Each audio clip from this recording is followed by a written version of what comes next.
Thanks for joining us and welcome to Energizer number 508. In this week's portion, Mishpatim, the Torah presents to us 53 mitzvahs, 53 commandments.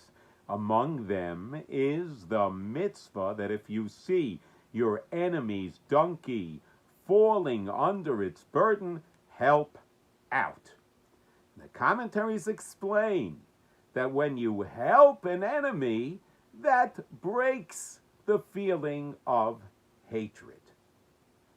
Well, obviously, the Torah is trying to teach us to break our hatred for our fellow Jew. In other words, we're supposed to love our fellow Jew. Well, Rabbi Avram Pam asks a question.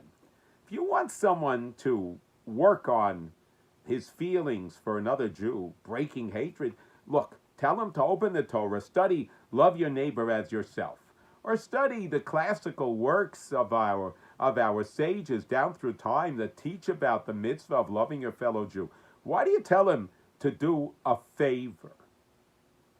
And Rapam explains that hating, bearing an ill feeling towards a fellow Jew is a spiritual illness. Now, in a physical illness, if you want to get better, you have to do something. You take medication, you do something for your body. Here, this is a spiritual illness, the hating the next person, so I've got to do something. And the action of doing the person a favor so it cleanses, is the healing within our soul, within our spirit. Rapam suggests that in a certain way, this explains why the love of parents for children is so much more powerful than the love of children for parents. It's because the parents always do. The more they do for their children, the more the love is increased. So Rapam suggests the following also.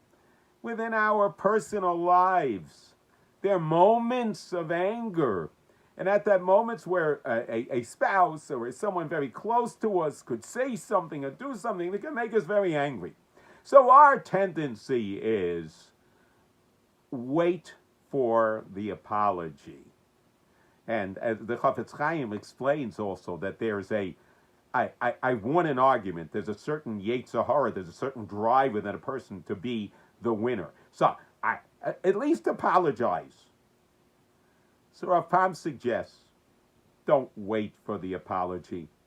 The Torah says, that the Torah is teaching us, you want to increase love and you want to break your feeling of anger.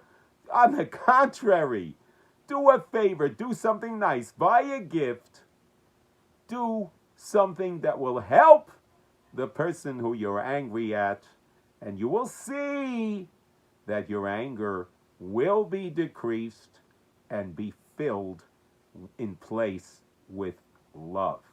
Have a loving and beautiful Shabbos.